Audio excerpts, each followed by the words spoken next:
Oke,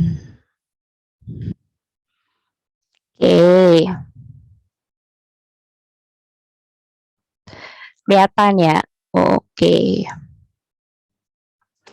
Nah, jadi hari ini saya akan jelaskan terkait dengan dasar-dasar dari konsep TKP itu sendiri, teman-teman. Kita hari ini belum masuk ke latihan soal ya. Nanti saya akan jelaskan terkait dengan konsepnya dan minggu depan kita mulai latihan soal. Ya, ini mungkin kita kenalan dulu, teman-teman. Perkenalkan, nama saya Rani ya. Dulu saya kuliahnya S1 dan S2 saya dari UGM. Ada yang dari UGM juga, mungkin ada yang orang psikologi juga. Saya dari UGM, Mbak. Mbak siapa ini? Ratna, Mbak. Mbak Ratna. Mbak Ratna angkatan berapa, Mbak? Saya kebetulan S2-nya aja, Mbak, yang di UGM. Nah, S2-nya angkatan berapa, Mbak?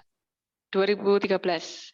Oh, 2013. Berarti jangan lebih senior ya, Mbak Ratna ya. Sekarang mengajar di mana, Mbak? Sekarang Kalau saya masih dosen aktif di Manado, Mbak. Oh, di Manado. Di kampus negeri atau swasta, Mbak? Di swasta. Swasta, nggak apa-apa, Mbak. Nanti itu kan itu menambah nilai poin plus ya, poin plus nanti untuk SKB, Mbak. Ya, karena kemarin teman-teman peserta yang daftarnya di dosen itu ada banyak yang fresh graduate. Jadi mereka tuh kesulitan untuk mendongkrak nilainya. Tapi kalau memang Anda sudah mengajar saat ini ya itu bagus, Mbak. Saya dulu juga ngajarnya di sini, Mbak, di Universitas Teknologi Yogyakarta ini. Ya, jadi iya DT. Jadi DTT ya, dosen tidak tetap atau dosen honorer di sana ya. Sebelumnya sebelum akhirnya pindah ke Universitas Islam Negeri ya. Oke. Nah, di sini teman-teman selain sebagai dosen ya, saya juga sebagai seorang psikolog. Jadi nanti feel free kalau teman-teman mau sharing-sharing ya. Jadi kelasnya kita bikin senyaman mungkin, senyantai mungkin gitu ya. Nggak harus sepaneng ya. Oke, lanjut ya teman-teman ya. Nah, nanti materinya akan saya kasih ke teman-teman. Ini juga ada recordingnya juga ya. Jadi di sini ketika kita sebelum menginjak ke pembelajaran TKP ya atau tes, namanya aja tes karakteristik pribadi ya. Berarti kita harus tahu dulu nih apa sih yang dinamakan dengan kepribadian. Ya, kalau teman-teman mendengar istilah kepribadian gitu, apa sih yang muncul di benaknya teman-teman? Apa? Ada yang mau memberikan pendapat? Silakan, nggak apa-apa. Kalau menurut saya sih, kalau untuk kepribadian itu tentang bukan tata cara sih, apa ya? Sifat-sifat yang menonjol ketika dia berinteraksi dengan orang lain gitu. Ya, menurut saya. ketika untuk berinteraksi dengan orang lain. Baik. Ada pendapat yang lain mungkin dari teman-teman? Ya. Silahkan. Ada yang mau memberikan pendapat yang lain? Mas Deska mungkin? Mas Deska? Senyum-senyum loh Mas Deska loh. Mana Mas? Kalau menurut saya kepribadian itu seperti sifat-sifat bawaan manusia dari lahir.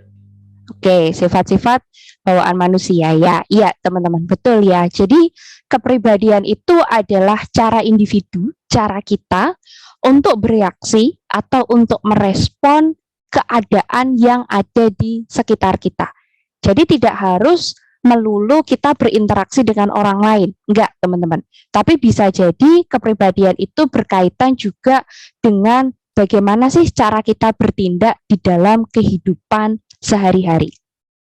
Nah, di sini teman-teman, untuk konsep kepribadian sendiri, yang pertama dan perlu diingat adalah konsep kepribadian itu tidak ada yang benar dan tidak ada yang salah. Jadi di sini semua kepribadian itu adalah benar, teman-teman. Makanya kenapa soal-soal di TKP itu semuanya punya poin. Poinnya paling tinggi 5, paling rendah 1. Karena memang di dalam konsep kepribadian sendiri, di dalam ilmu psikologi, kepribadian itu semuanya benar. Jadi nggak ada nih kepribadian yang paling bagus, kepribadian yang jelek, itu nggak ada teman-teman. Karena ketika kita berbicara kepribadian, maka itu adalah sesuatu yang sangat amat relatif antara satu orang dengan orang yang lain berbeda. Yang kedua apa? Konsep kepribadian atau kepribadian di dalam diri seseorang itu growth alias terus-menerus berkembang. Ya, kalau Anda lihat nih gambarnya ada meteran ya. Meteran itu bahasa Indonesianya apa ya? Pengukur itu ya. Yang mana itu dia terus-menerus akan berkembang. Jadi ada kemungkinan nih, misalkan kita hari ini belajar kepribadian nih, Anda masih bingung-bingung gitu ya menjawabnya. Tapi nanti 3 bulan lagi ketika sudah mendekati jadwal SKD, Anda sambil merem, udah tahu Mbak jawabannya, misalkan kayak gitu. Jadi sekali lagi konsep dari kepribadian di sini, dia akan terus-menerus berkembang, dipengaruhi oleh apa? Dipengaruhi oleh pengalaman. Ya, pengalaman yang terjadi di dalam kehidupan individu. Ya, oke, gitu ya. Oke, nah di sini nanti di dalam soal-soal TKP itu sebenarnya akan lebih banyak berhadapan kepada setting pekerjaan. Ya, jadi di sini tadi yang masih fresh graduate siapa? Mas Deska dan Mas Yayan ya, betul ya? Nah, saran saya gini Mas, biar nanti tidak terlalu kesulitan, Mas Deska dan Mas Yayan sekarang cari mungkin kegiatan atau pekerjaan freelance dulu. Ya, kegiatan ada lagi freelance sekarang atau gimana? Kegiatannya apa? Jangan bilang daftar CPNS untuk mengisi kegabutan, Mbak. Nggak boleh ya. Daftar CPNS untuk apa? Ya, Mas Deska dan Mas Yayan. Ayo dijawab jujur ini. Gimana Mas Yayan?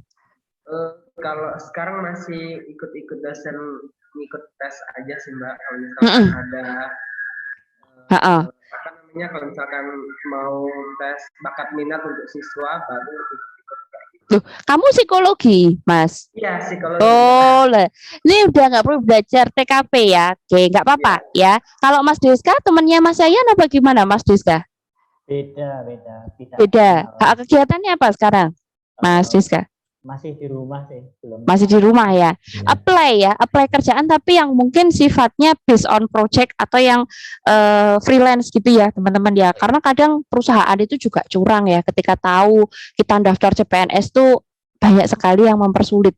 Jadi kita diem-diem aja nanti tiba-tiba keterima gitu aja ya. Tapi yang jelas jangan sampai kita nol experience. Kalau nanti experience-nya nol, nanti di dalam SKB juga susah. Jadi teman-teman harus punya kegiatan atau mungkin pekerjaan freelance ya, yang nantinya bisa membantu pada saat pelaksanaan SKB itu sendiri. Gitu ya. Oke, berikutnya. Nah, ini teman-teman. Ini aturannya tahun 2019 ya.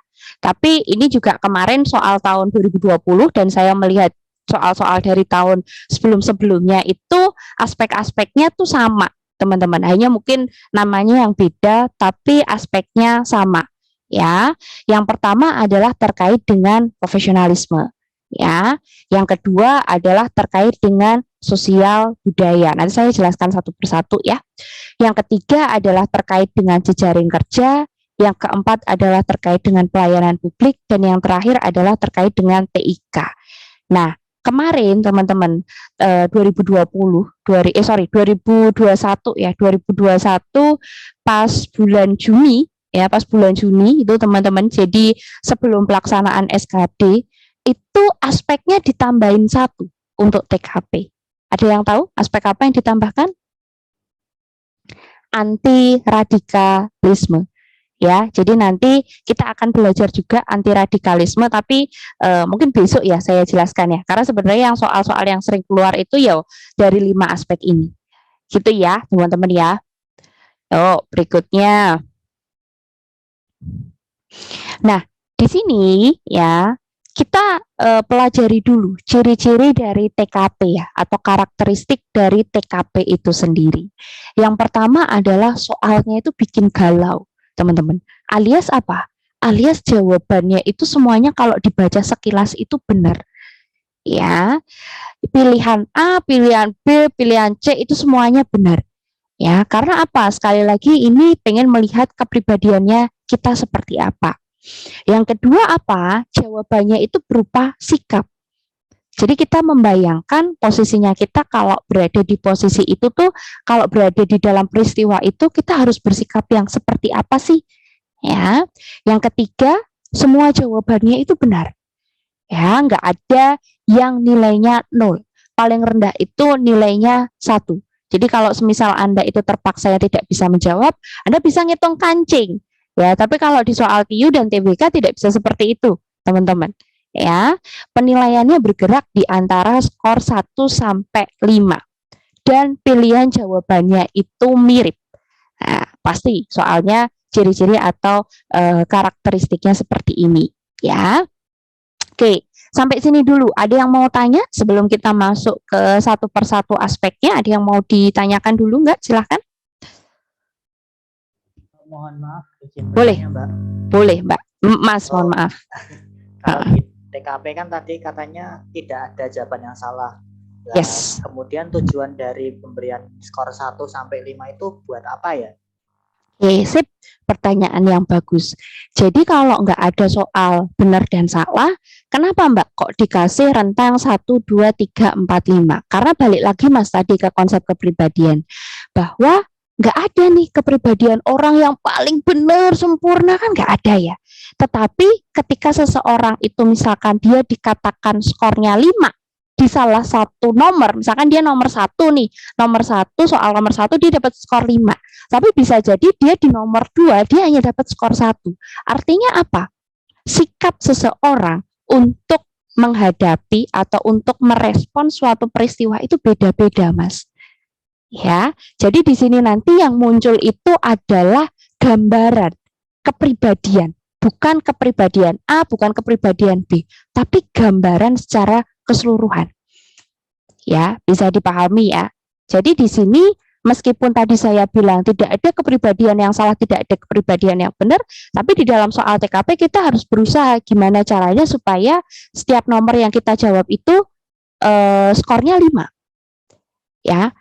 Kalau tahun-tahun sebelum-sebelumnya itu soal TKP ada 40 ya teman-teman ya. Tapi untuk yang tahun kemarin itu soalnya 45. Karena ditambahi satu aspek lagi yang saya tadi sebutkan yaitu anti radikalisme. Jadi soalnya menjadi lebih banyak. Ya, 110 soal SKD dalam kurun waktu 100 menit. Ya, jadi berarti kalau kita bagi satu soal itu sekitar setengah menit ya teman-teman ya, setengah menit nggak nyampe lah ya, gitu ya. Ada lagi nggak yang mau ditanyakan sampai sini? Ini dasar, jadi teman-teman harus paham ya. Ada yang mau ditanyakan lagi nggak sampai sini? Oh ya begini Mbak. Boleh. Ini kan menurut pengalaman pribadi sendiri gitu ya. Saya kan pernah, bukan pernah sih, sering mengikuti tes saat wawancara kerja gitu ya. Kan di situ ada terdapat soal yang menurut saya setelah saya bandingkan itu kan mirip dengan TKP gitu ya. Nah, apakah soal-soal TKP tersebut yang dihadirkan oleh perusahaan itu apakah ada kemiripan atau mungkin diambil dari soal-soal yang CPNS itu, Mbak? Oke, ya benar Mas. Jadi soalnya memang mirip Mas, tapi biasanya ceritanya itu beda.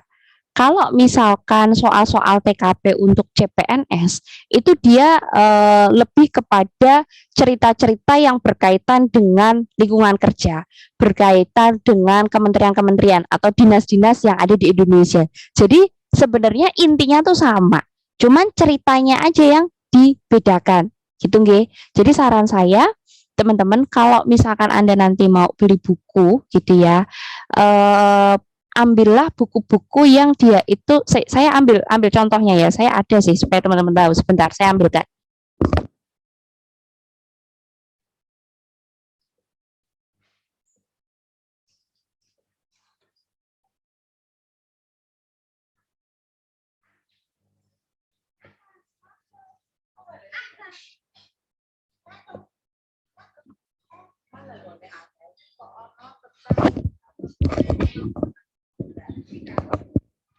Oke, ini ini ya, teman-teman ya.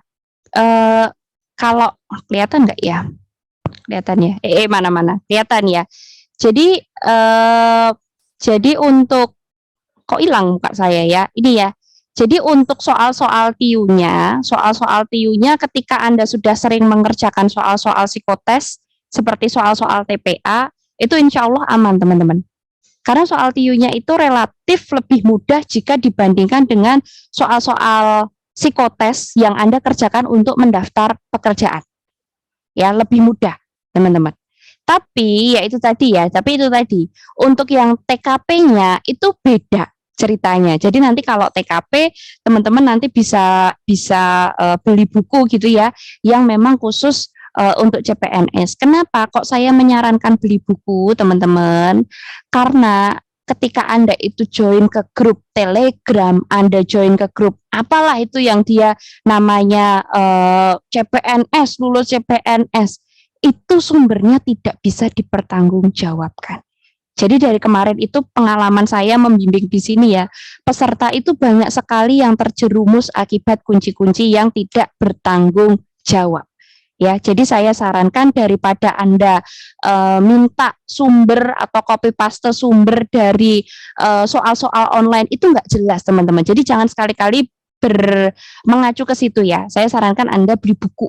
Ya, beli buku di Shopee itu banyak kok ya, apa bidik CPNS segala macam itu lebih bisa dipertanggungjawabkan kuncinya daripada Anda ambil dari grup Telegram, grup Facebook itu udah nggak jelas ya teman-teman ya. Karena apa? Karena peserta yang gugur di SKD itu mereka kemarin cerita itu, Mbak lah saya itu ngambil kuncinya dari sini. Jadi ketika Anda baca, Anda kan sampai cocokkan kuncinya. Ya, kunci itu yang akan Anda pegang sampai nanti ujian. Ya kalau benar kuncinya, tapi kalau salah, ya. Jadi ambillah sumber-sumber yang memang bisa dipertanggungjawabkan. Salah satunya adalah dari buku yang dijual di toko buku ya, teman-teman ya. Gitu ya. Oke. Ada lagi yang mau ditanyakan dulu? Ada yang mau ditanyakan dulu nggak sampai sini? Aman ya? Aman ya? Oke, kita lanjut ya.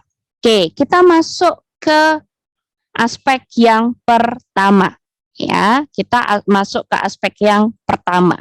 Jadi nanti teman-teman tenang aja ketika kita itu melaksanakan SKD, terutama di TKP, itu di bagian pojok kiri atas soal, ya, pada saat kita mengerjakan dengan sistem CAT itu ada keterangannya. Ini soal profesionalisme, ini soal sosial budaya, itu ada keterangannya. Ya, kalau di tahun 2021 ada keterangannya. Tapi kalau saya tanya peserta-peserta yang sebelumnya, ada juga yang tidak dituliskan keterangannya. Tapi kebetulan tahun kemarin ya, benar-benar tahun kemarin ini, itu ada keterangannya teman-teman. Jadi profesionalisme, anti radikalisme itu ada keterangannya. Sehingga ini memudahkan kita di dalam mengerjakan sebenarnya. Nah, di sini profesionalisme itu ngapain sih? Ya, profesionalisme ini berarti yang pengen dilihat adalah bagaimana sih ya kita itu mampu melaksanakan tugas dan fungsi sesuai dengan tuntutan jabatan. Ya, jadi di sini kita pengen dilihat nih apakah kita itu mampu melaksanakan tugas dan fungsi sesuai dengan tuntutan jabatan atau tidak. Nah, biasanya soal-soal profesionalisme ini, tipe soalnya adalah kita akan dibenturkan pada kepentingan pekerjaan dengan kepentingan keluarga. Contohnya gimana, Mbak? Misalkan Anda sedang ditugaskan untuk melaksanakan perjalanan dinas, misalkan. Nah, di situ ya pada saat yang bersamaan ya Anda ditelepon bahwa ibu Anda sedang sakit. Apa yang akan Anda lakukan? Apakah Anda akan pulang langsung minta izin kepada atasan? Apakah Anda akan minta tolong saudara untuk memastikan ibu Anda baik-baik saja?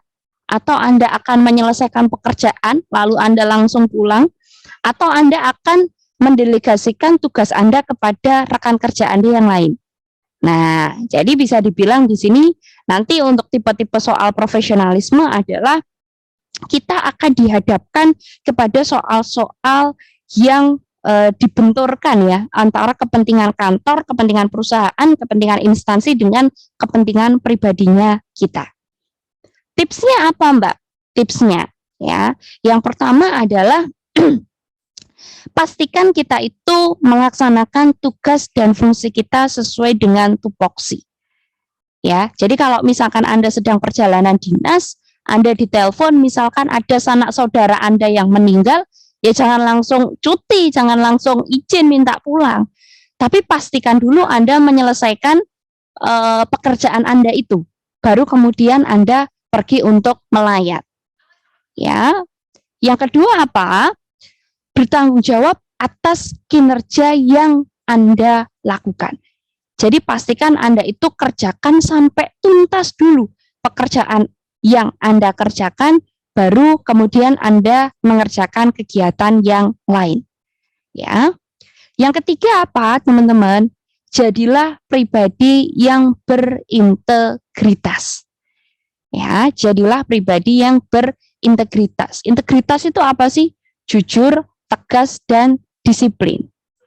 Ya, karena sekali lagi setiap soal yang muncul di dalam TKP itu mencerminkan atau memproyeksikan diri kita ketika kita menjadi seorang aparatur sipil negara. Ya, jadi kita harus profesional. Oke, sampai sini. Ada yang mau ditanyakan dulu?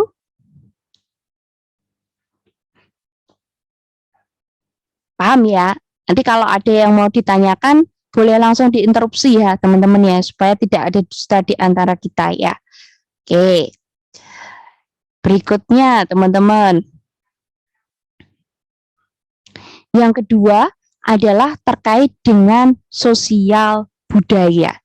Nah, di dalam soal-soal sosial budaya ini, nanti soalnya itu berkaitan dengan suku-suku, berkaitan dengan adat istiadat di daerah tertentu. Jadi di sini yang pengen diukur, yang pengen dinilai adalah cara kita untuk beradaptasi di dalam masyarakat yang majemuk. Ya, jadi teman-teman nanti ketika misalkan Anda adalah warga dari suku X misalkan gini, saya ambil contoh aja ya. Anda adalah seorang yang memiliki etnis Jawa gitu. Tetapi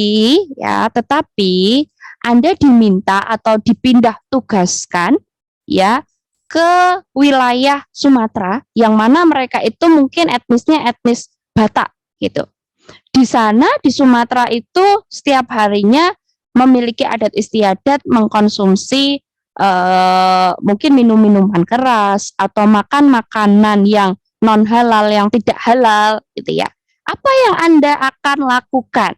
Nah, ini berkaitan dengan adat istiadat tertentu, teman-teman. Itu berarti bisa dikategorikan soal sosial budaya. Atau misalkan berkaitan dengan toleransi, ya, toleransi antar umat beragama. Itu juga bisa dikategorikan ke dalam soal-soal sosial budaya. Ya, caranya apa? Tipsnya di dalam memilih jawaban yang paling betul. Yang paling betul ketika mengerjakan tipe sosial budaya adalah Anda memilih untuk dapat menghargai atau menghormati atau tenggang rasa terhadap keberagaman tersebut. Jadi kalau misalkan Anda itu misalkan Anda beragama Islam, terus Anda itu di tempat Anda bekerja, ya, setiap kali ada karyawan baru misalkan harus ada upacara tolak bala misalkan, kita harus mengikuti nggak? Ya harus mengikuti. Karena apa? Karena itu merupakan adat istiadat yang ada di tempat Anda tinggal. Ya, jadi kalau ada peribahasa itu apa? Di mana bumi dipijak, di situ langit dijunjung. Ya, itulah konsep dari sosial budaya. Ya. Yang kedua apa, teman-teman? Menyaring nilai-nilai sosial budaya yang ada di masyarakat nih.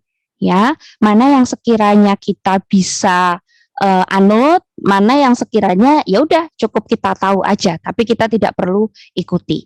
ya, tapi yang paling penting adalah yang poin A ya. Jadi kita bisa menghormati toleransi dan tenggang rasa. Oke. Bisa dipahami ya sampai sini ya, aman ya. Oke. Berikutnya, nah, yang ketiga adalah terkait dengan jejaring kerja, teman-teman. Jejaring kerja ini nanti soal-soalnya akan lebih banyak dikaitkan dengan kerjasama. Kerjasama dengan siapa, Mbak? Kerjasama Anda ketika berada di dalam sebuah tim, kerjasama Anda ketika berada di dalam sebuah kelompok kerja, kerjasama Anda ketika berada di sebuah instansi atau ketika berada di kantor. Ya, terus tipsnya apa? Tentu saja kita harus bisa menjalin hubungan yang baik. Jadi di sini meskipun Anda itu orangnya individualis, ketika mengerjakan soal TKP Anda harus jadi orang yang sukanya kerjasama, mau nggak mau. Ya, karena apa? Karena kalau Anda menjawab dengan jawaban-jawaban atau pilihan-pilihan yang individualis, skor nilainya juga akan kecil, teman-teman. Ya.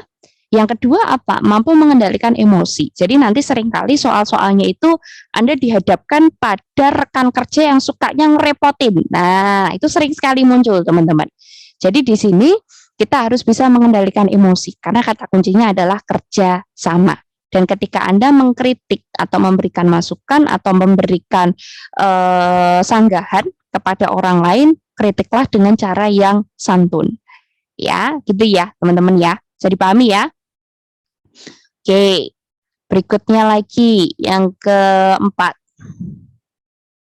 Oke, yaitu terkait dengan pelayanan publik, teman-teman.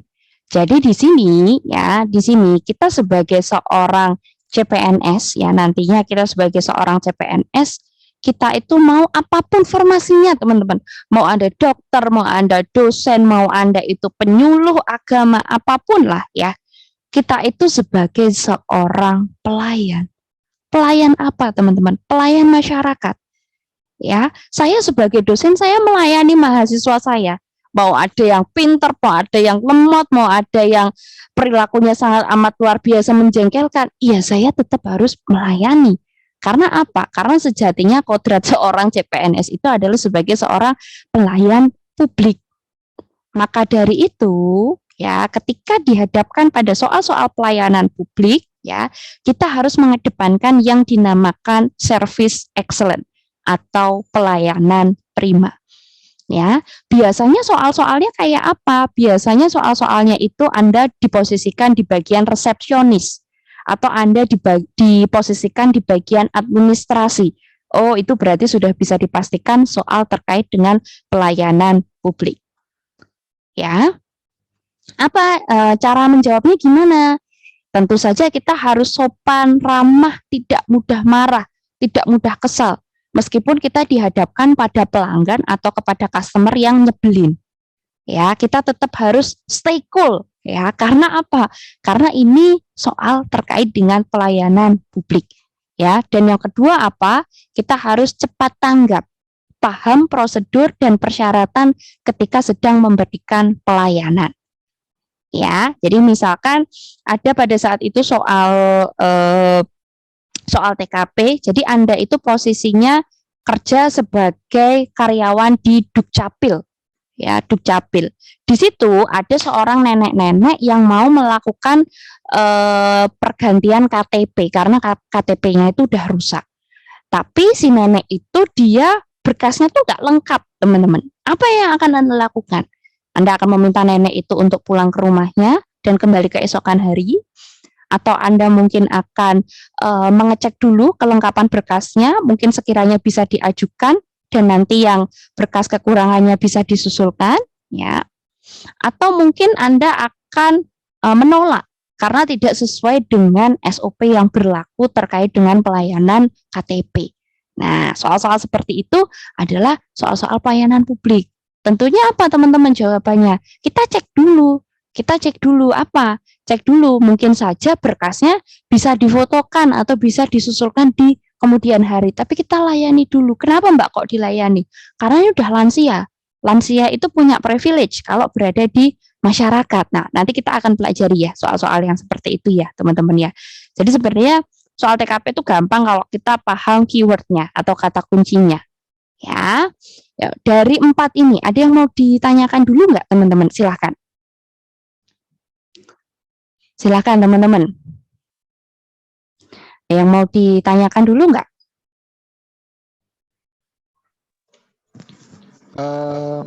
Terkait pelayanan publik gitu ya. Publik gitu kan ada kalanya soal itu yang satu sisi kita melayani apa ya seperti tadi Pelanggan gitu ya Mas. lansia, tapi dibenturkan dengan istilahnya orang yang punya privilege-nya itu istilahnya saudaranya pejabat kah atau apanya yang punya kedudukan gitu. Kalau untuk persoalan seperti itu bagaimana? Gimana? Jadi gini, ada soal dia bunyinya gini teman-teman.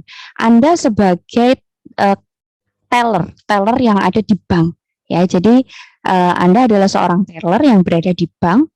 Terus ada orang yang tiba-tiba memotong antrian dengan alasan dia itu orang dalam. Apakah kita harus memberikan itu, Mbak? Nggak boleh, ya, karena itu berarti kita tidak berintegritas. Jadi di sini yang dikategorikan privilege itu ada 3, ya teman-teman. 3 ini siapa aja dicatat ya, karena nanti sering keluar. 3 orang yang memiliki keistimewaan atau privilege itu yang pertama adalah lansia. Ya, contohnya apa? Yang pertama kali dapat vaksin Sinovac, vaksin COVID siapa? Lansia dulu. Kalau orang-orang seumuran kita nggak dipedulikan teman-teman, ya karena kan kita masih dewasa atau masih remaja ini? Sudah dewasa atau masih remaja? Sudah dewasa ya, kita masih di usia-usia produktif ya. Jadi yang pertama itu yang dapat keistimewaan adalah lansia. Yang kedua siapa lagi? Bumil alias ibu hamil. Ya, kalau Pak Mil nggak ada. Jadi kalau Anda buncit tetap tidak dapat privilege ya teman-teman ya. Jadi yang dapat keistimewaan itu adalah ibu hamil. Dan yang ketiga lagi siapa? Penyandang disabilitas. Ya, penyandang disabilitas ini kita boleh dahulukan ketika berada dalam antrian, ketika di dalam fasilitas publik, kita boleh mendahulukan, bahkan harus mendahulukan 3 kategori masyarakat ini. Ya, gitu ya. Nanti soalnya ada banyak sekali teman-teman contoh yang seperti saya sebutkan ini tadi. Tapi yang jelas 3. Kalau di luar 3 kategori ini apa? Ya nggak boleh. Ya, meskipun dia mau marah-marah, dia mau nodong pisau depan Anda, cepat layani saya mau bayar apa uang gitu ya, tetap nggak boleh ya teman-teman ya. Nanti akan ada soal contoh soalnya, ya gitu ya. Oke, berikutnya lagi yang ke-5, TIK, ya. TIK ini saya rasa mudah lah ya untuk teman-teman ya, karena di sini saya lihat semuanya ini masih muda-muda, jadi saya tidak perlu menjelaskan banyak terkait TIK ya. Karena apa teman-teman? Karena kemarin saya pernah membimbing untuk yang formasi P3K ya. Untuk formasi P3K itu kan untuk guru ya teman-teman ya, dan kebanyakan ini guru-guru yang sudah senior. Saya tidak bilang tua ya, ya tua sih hasilnya, tapi sudah senior gitu teman-teman. Jadi di dalam pemahaman terhadap TIK-nya ini kurang. Tapi kalau saya rasa kalau Anda ya nggak masalah ya, Anda mampu memanfaatkan TIK, teknologi informasi, secara efektif di dalam proses peningkatan kinerja. Ya, jadi saya rasa aman ya. Nanti akan ada wawasan umum tentang kegunaan alat, sarana, dan media TIK ya, dan Anda mampu memanfaatkan secara bijaksana kemajuan TIK tersebut. Ya, yang A ini apa maksudnya? Jadi yang wawasan umum terkait kegunaan TIK ini sebenarnya tidak hanya diujikan pada saat SKD ya teman-teman ya, tapi pengalaman saya pada saat itu 2020 saya membantu sebagai seorang psikolog ya. Sebagai seorang psikolog saya diminta untuk melakukan interview kepada CPNS ya, CPNS untuk Kementerian Kelautan dan Perikanan 2020 itu saya diminta untuk itu. Nah, di situ apa Mbak hubungannya dengan TIK? Di situ teman-teman yang melakukan interview itu saya ya, psikolog dari luar, dan di situ ada pejabatnya tuh eselon 3 kalau pada saat itu ya. Dan di situ ketika kan online tuh 2020 itu kan sudah online ya teman-teman ya, interviewnya ya sudah online ya. Jadi di situ Anda akan dicek nih, Mbak silahkan kamu share screen menggunakan Zoom, caranya gimana? Enggak, ini bagi anak-anak gaul, anak-anak muda zaman sekarang ya mudah-mudah aja. Tapi bagi peserta yang sorry to say usianya sudah mungkin hampir mepet-mepet 35 ya mereka kesulitan gitu. Bahkan ada yang pada saat itu tuh iseng banget. Jadi untuk pertanyaan A ini ya, wawasan umum terkait dengan penggunaan TIK ini tidak ada di dalam manual book, tidak ada di dalam pedoman, di dalam pelaksanaan interview itu sebenarnya nggak ada. Jadi si pejabat ini dia iseng gitu. Mbak coba kalau mau slideshow di PowerPoint itu caranya gimana sih? Nah, kan ini hal basic sekali ya teman-teman ya, tapi nggak semua orang bisa. Ya, ada lagi pada saat itu dia posisinya sudah manajer pada saat itu. Dia posisinya sudah manajer, kebetulan tahun itu adalah tahun terakhir dia bisa mendaftar CPNS. Diminta untuk ada penjumlahan Excel gitu ya teman-teman ya. Penjumlahannya tuh angkanya tuh cuma sedikit teman-teman. Cuma ke bawah gitu, 8 tambah 5 tambah 10 gitu ke bawah gitu. Diminta untuk menjumlahkan. Harusnya kalau menjumlahkan itu kan pakai rumus ya, sama dengan sum terus ditarik garis ke bawah ya. Dia enggak, dia dijumlah 8 tambah 5 tambah ini akhirnya ya enggak lolos teman-teman gitu ya. Jadi meskipun ini terlihat sepele, tapi teman-teman juga harus bisa memanfaatkan ya, at least aplikasi-aplikasi yang sering digunakan. Seperti apa? Seperti Zoom Meeting, Microsoft Office tuh Anda harus bisa lah ya. Excel, rumus-rumus dasar Anda harus paham, karena kita nggak akan pernah tahu apa yang akan kita temui nanti pada saat proses SKB itu nanti. Ya, oke. Ada lagi nggak yang mau ditanyakan dari 5 aspek ini dulu? Dari 5 aspek ini dulu, teman-teman. Paham? Bisa dipahami nggak? Ada yang mau tanya dulu nggak, teman-teman? Jangan senyum-senyum ya, yang mau di... Ini Anda kalau waktunya masih lama gini masih senyum-senyum, tapi nanti kalau udah jadwal SKD-nya keluar gitu, saya kalau bimbingan, duh Mbak, perut saya tuh mules terus ya Mbak, duh Mbak, saya tuh kalau lihat jadwal SKD itu tangan saya tuh langsung gemeter. Ya nggak apa-apa teman-teman ya, emang seperti itu. Jadi perjuangan menuju CPNS ini sangat amat luar biasa ya, dan jangan lupa didokumentasikan gitu. Kalau misalkan Anda SKD, didokumentasikan biar bisa buat kenang-kenangan ya. Ini ada cerita lucu teman-teman. Pada saat di Kemenak itu di bagian terakhir ya, di tes yang terakhir di SKB itu kita ada psikotesnya lagi teman-teman. Ya, SKB ini kan SKB itu seleksi kompetensi bidang. Jadi setelah Anda lolos dari seleksi kompetensi dasar, ya, nanti Anda akan masuk ke seleksi kompetensi bidang. Sebenarnya yang paling sulit, menurut saya yang paling sulit adalah di SKD ini, teman-teman. Karena apa? Karena yang seperti sudah saya jelaskan, kita blind competition. Kita kompetisinya buta.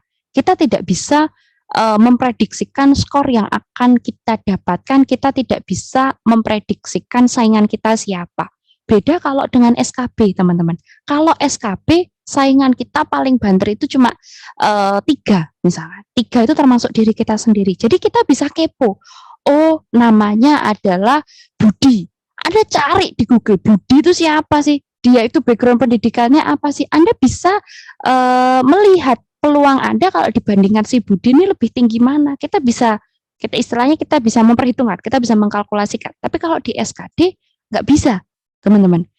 Ya, jadi saran saya adalah di SKD ini kejarlah mati-matian. Ya, jangan cuma lolos passing grade, tapi Anda harus masuk perankingan. Dengan apa, Mbak? Dengan banyak berlatih. Ya, saran saya teman-teman, tadi ya beli buku. Yang kedua adalah rajin-rajinlah ikut tryout online. Ya, dulu ketika saya berada di posisi Anda, saya seorang yang sangat amat ambis. sehari saya mentargetkan diri saya minimal saya harus kerjakan 5 paket tryout minimal sehari. Ya, dan apa teman-teman? Skor yang muncul pada saat saya tryout dengan skor yang muncul pada saat saya pada saat saya SKD beneran itu nggak beda jauh. Ya, jadi di sini kalau nanti mungkin di forum cerdas sebenarnya ada ya, dibagi ilmu forum cerdas ada tryoutnya, tapi agak nanti sih, maksudnya agak waktu udah mepet gitu loh. Kalau memang Anda mau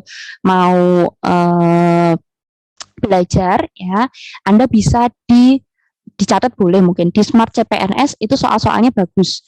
Dan ini ya teman-teman ya, bentuk Smart CPNS, bentuk tampilannya itu sama persis seperti soal-soal CAT. Ya, jadi Smart CPNS itu bagus. Sayangnya saya tahu Smart CPNS tuh hamin seminggu saya SKD, tapi ya nggak apa-apa ya. Itu Smart CPNS itu kalau nggak salah harganya berapa ya teman-teman ya? Harganya itu kalau nggak salah 200.000 untuk setahun. Ya saya rasa murah lah. Saya rasa murah untuk soal latihan yang sebanyak itu. Jadi itu begitu Anda kerjakan langsung skornya keluar. Kalau di buku kan kita harus cocokkan satu persatu ya. Dan terlebih lagi kita juga harus mulai membiasakan diri dengan tampilan soal CAT. Karena nanti kita pakainya pakai komputer CAT. Ya, saya udah coba dari beberapa vendor itu yang paling bagus si Smart CPNS itu. Atau kalau misalkan Anda mau perbandingan yang lain bisa coba di Apta School. Tapi itu hanya ada soal latihan ya, jadi nggak ada bimbingannya kayak gini ya teman-teman ya. Nanti Anda bisa coba lah ya, nanti silahkan mau beli buku atau mau ikut tryout online itu di Smart CPNS atau di Apta School. Di Instagram ada, nanti Anda juga bisa cek ya, gitu ya. Oke, sampai sini dulu dari 5 ini. Ada yang mau ditanyakan dulu sebelum saya lanjut? Paham ya? Paham ya? Oke. Berikutnya saya tidak akan masuk ke soal dulu, saya akan masuk ke tips. Oh, ini udah ada ya anti radikalismenya ya. Anti radikalismenya besok aja ya, teman-teman ya. Mau sekarang aja lah, biar nggak lupa ya. Oke. Nah, jadi di sini namanya itu adalah anti radikalisme, teman-teman. Anti radikalisme. Ini aspek yang baru launching beberapa bulan yang lalu pada saat Hari Kesaktian Pancasila. Ya, jadi di sini ya baru disampaikan tahun 2021 ya, disampaikan oleh Presiden Joko Widodo pada saat memimpin upacara peringatan Hari Lahir Pancasila. Tanggal berapa teman-teman? Ayo NTWK nih. Tanggal berapa nih? Ayo berapa nih? Ayo nih soalnya bobotnya besar loh ini, saya nggak bisa dijawab. Tanggal 1 Juni ya teman-teman ya. Juni apa Juli? Juni apa Juli? Juni ya. Jadi di sini beliau itu menyampaikan pidato begitu ya, menyampaikan pesan bahwa walaupun Pancasila telah menyatu dalam kehidupan kita sepanjang RI berdiri, tantangan yang dihadapi Pancasila itu tidak semakin ringan. Tapi globalisasi dan interaksi antar belahan dunia tidak serta-merta meningkatkan kesamaan pandangan dan kebersamaan. Jadi munculnya kok ditambahkan aspek anti radikalisme itu ya karena ini teman-teman. Enak banget ya pidatonya Presiden, terus ya besok CPNS yang ini kita ujikan dengan anti radikalisme. Jadi ini rilisnya benar-benar setelah jadwal SKD itu keluar. Ya, setelah jadwal SKD itu keluar muncul rilis ini, ya mau nggak mau kita harus belajar ya. Jadi otomatis nanti pasti di tahun ini akan ada lagi. Ya, konsepnya apa sih? Konsepnya adalah ideologi transnasional ya. Ideologi kita itu kan Pancasila ya teman-teman ya. Mau 5 tahun lagi, mau 10 tahun lagi, mau Anda nanti sudah punya pasangan, mau Anda nanti sudah jadi kakek nenek, punya cucu, tetap ideologi dasar kita adalah Pancasila. Berarti bisa dibilang apa? Di luar Pancasila, ya di luar Pancasila itu salah. Bisa dibilang apa? Pancasila harga mati. Ya, sehingga di sini ideologi transnasional itu adalah ideologi-ideologi yang berasal dari luar Indonesia dan bertentangan dengan Pancasila. Salah satunya adalah konsep khilafah. Ya, biasanya ya ideologi transnasional ini mereka menggunakan topeng agama. Misalkan apa? Misalkan adanya bom pengantin atau bom bunuh diri. Mereka menggunakan topeng agama Islam. Padahal bukan Islamnya yang salah, tapi oknumnya yang salah. Ya. Jadi di sini apa teman-teman? Ketika di situ soalnya itu sudah ada indikasi untuk mengganti ideologi Pancasila atau bertentangan dengan Pancasila, berarti jangan dipilih karena sudah pasti itu salah. Ya, ideologi transnasional atau ideologi yang bertentangan dengan Pancasila adalah produk pemikiran dan gerakan politik yang bertentangan dengan semangat Pancasila. Karena apa? Karena kalau ditanya ideologi Pancasila itu tidak berdasarkan agama, enggak cuma serta-merta agama, tetapi apa? Titik kompromi, kesepakatan antara nasionalisme dan juga nilai-nilai agama. Ya, beda kalau misalkan Anda tinggal di Arab Saudi. Di sana dasar negaranya pakai agama Islam. Ya, kalau Anda misalkan mencuri, tangan akan dipotong. Tapi kalau di Indonesia, apakah orang yang mencuri tangannya akan dipotong? Ya nggak bisa, karena itu melanggar hak asasi manusia. Jadi di sini Pancasila itu merupakan titik kompromi ya. Udah yang paling benar itu hanya Pancasila ketika kita berbicara dasar negara atau ideologi negara. Konsepnya itu, teman-teman. Ya. Terus berikutnya apa?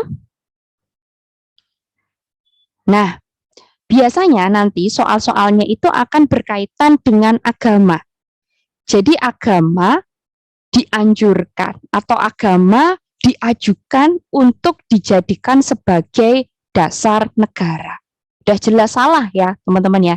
Coba bayangkan misalkan kalau ajaran agama Islam kita jadikan sebagai dasar negara Indonesia. Kira-kira akan muncul perpecahan nggak? Pasti. Ya, karena sekali lagi agama yang diakui di Indonesia sendiri aja ada 5 ya. Sekarang ya, ada Islam, Katolik, Kristen, Hindu, Buddha, Konghucu. Ya, jadi nggak bisa kalau kita serta-merta memilih salah satu agama sebagai dasar negara. Ya, dan di sini ya ideologi transnasional itu sebenarnya sudah masuk ya ke Indonesia ya. Masuknya dari mana? Ya dari internet yang paling mudah. Ya, dari internet, dari media sosial ya, yang tanpa kita sadari sebenarnya menggerus apa? Menggerus dasar negara kita. Ya, menggerus ideologi Pancasila. Oke, konsep dasarnya itu, teman-teman. Ada yang mau ditanyakan dulu nggak? Ada yang mau ditanyakan dulu nggak, teman-teman? Cara antisipasinya gimana? Cara antisipasinya tentu saja kita harus bisa silahkan. Dia mau ditanyakan dulu? Oke, jadi di sini gimana Mas? Boleh. TKP untuk anti radikalisme ini berarti konsepnya mirip-mirip dengan tes.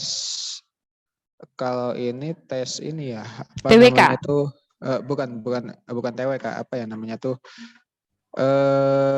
menurut pengalaman gitu ya, saya pernah ikut tes ini masuk perwira tinggi gitu. Kewargaan ya, kebangsaan ya Mas ya. Iya. Ya, betul. Iya. Iya Mas.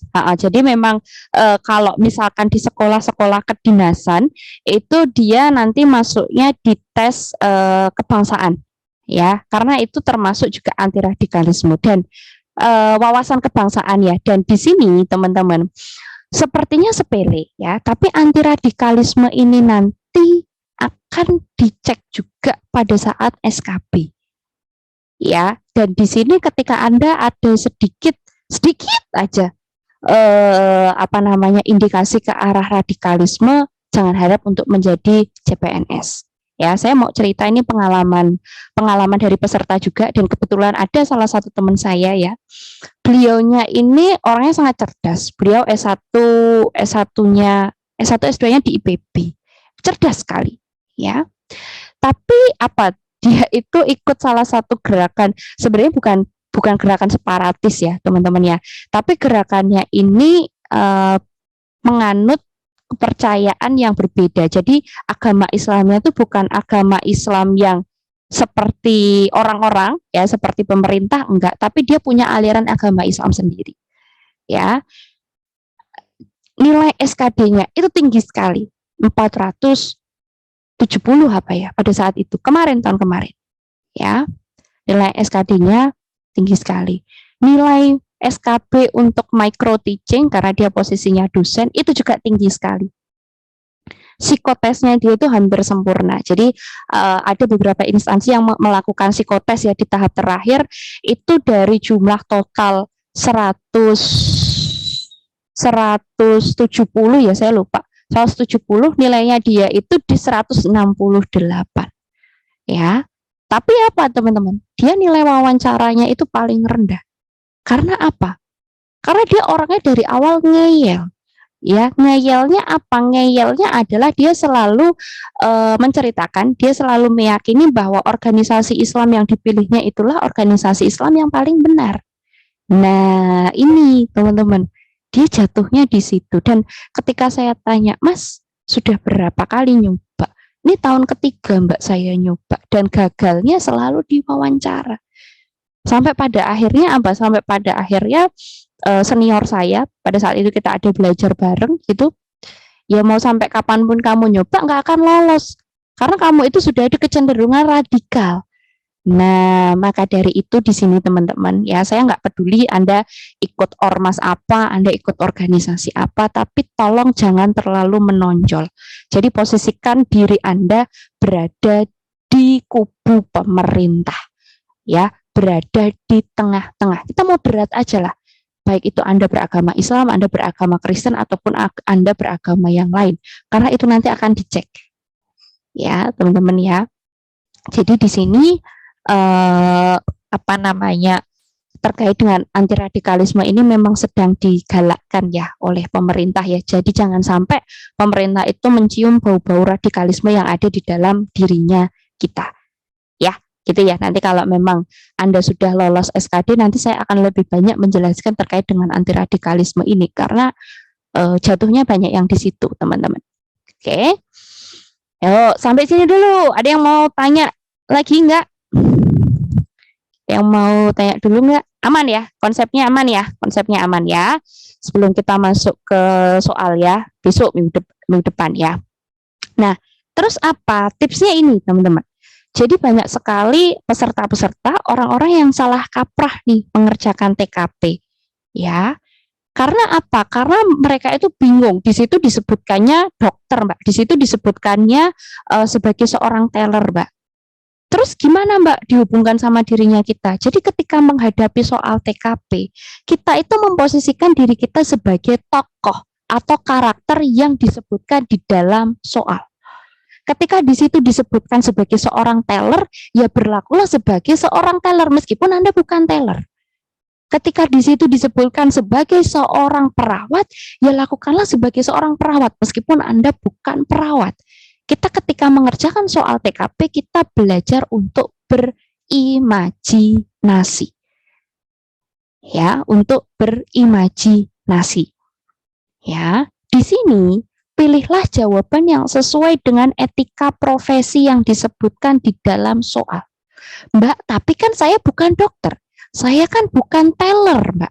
Terus gimana, Mbak? Nah, meskipun Anda bukan teller, bukan dokter, ya Anda belum bekerja sesuai dengan profesi yang disebutkan, tapi pastikan Anda pernah nih datang ke bank. Anda kan pasti pernah ya berada dalam antrian. Anda kan pasti pernah ya datang ke instansi pemerintahan.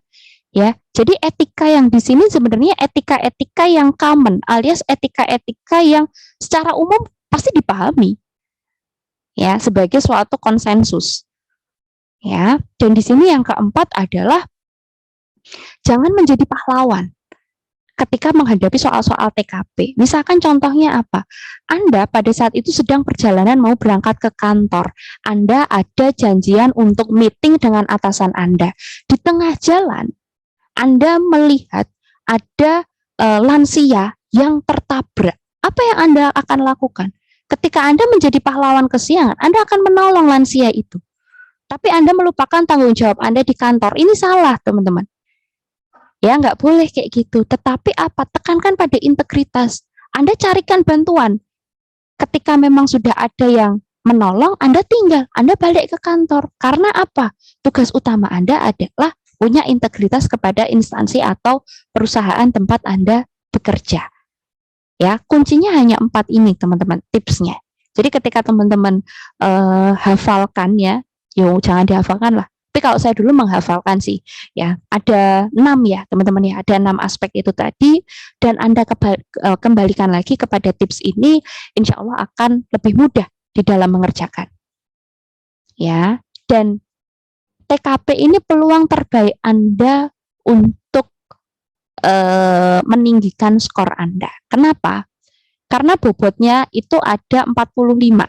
Jadi 45, kalau yang tahun kemarin itu paling tinggi 225. Saya hitung ya, benar nggak? 45 kali 5 berapa? 45.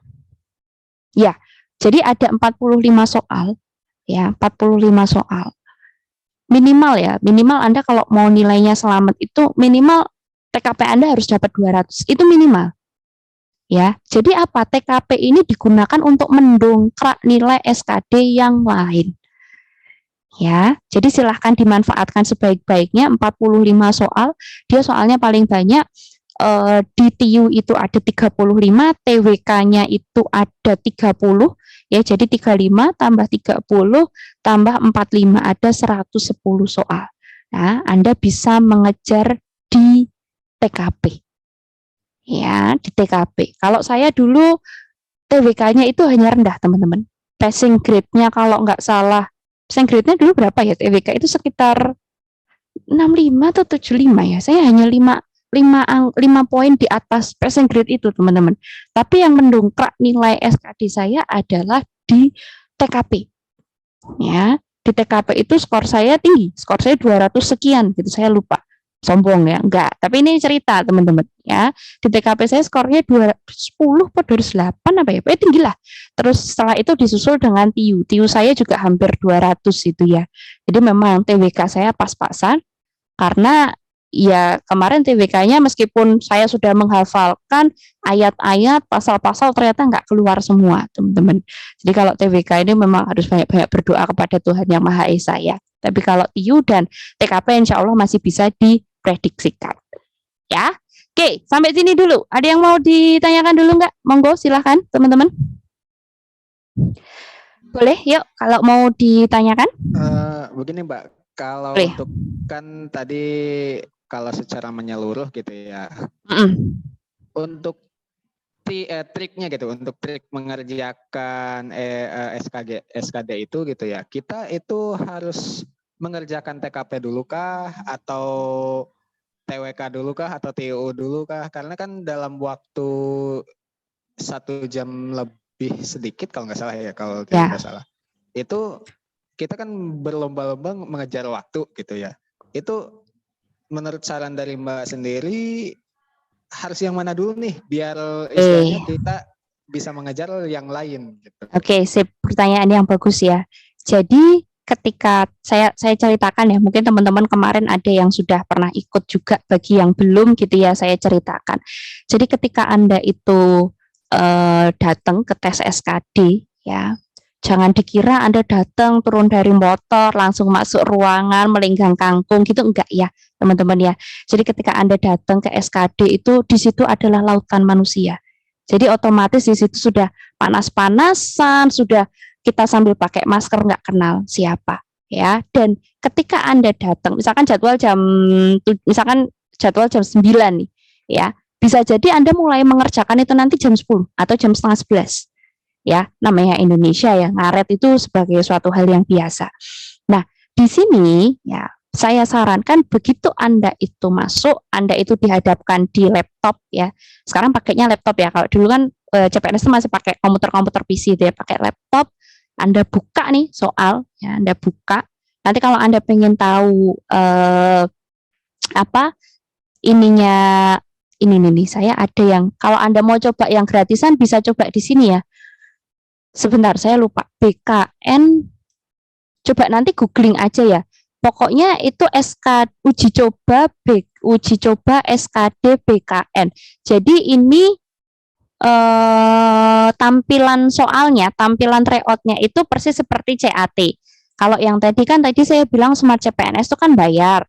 Tapi kalau Anda pengen coba yang gratisan, itu bisa coba nanti googling aja. Saya lupa websitenya apa, uji coba SKD BKN. Nah, di situ nanti ketika Anda mengerjakan, Anda langsung larilah ke soal TKP. Ya, jadi soalnya itu nomornya urut, teman-teman. 1 sampai 110. Ya, soal TKP itu berarti di 45 nomor terakhir. Kalau nggak salah ingat mulai nomor 66. Ya, mulai nomor 66. Jadi langsung aja diklik nomor 66. Langsung kerjakan. Karena apa? Soal TKP itu bentuknya soal cerita. Kita butuh kejernihan pikiran. Jadi jangan sampai kejernihan pikiran kita terkontaminasi dengan TIU dan TWK dulu.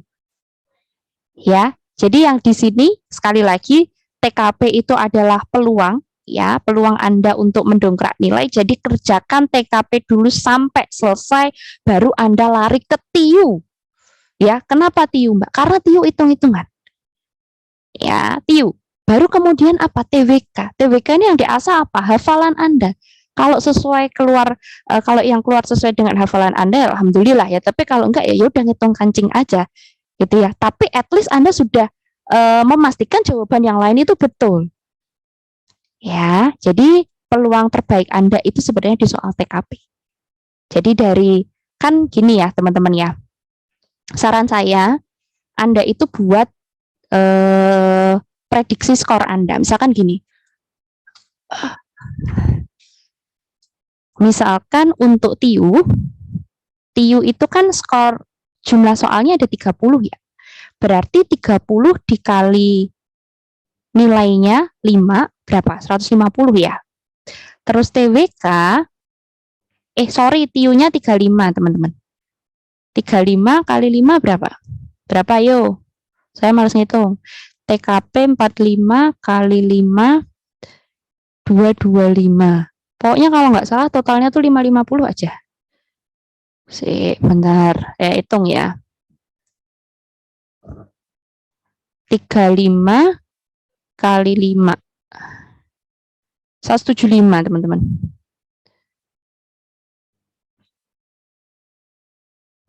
Jadi ada 175 tambah 150 tambah 225. Iya, skor yang sempurna itu 550.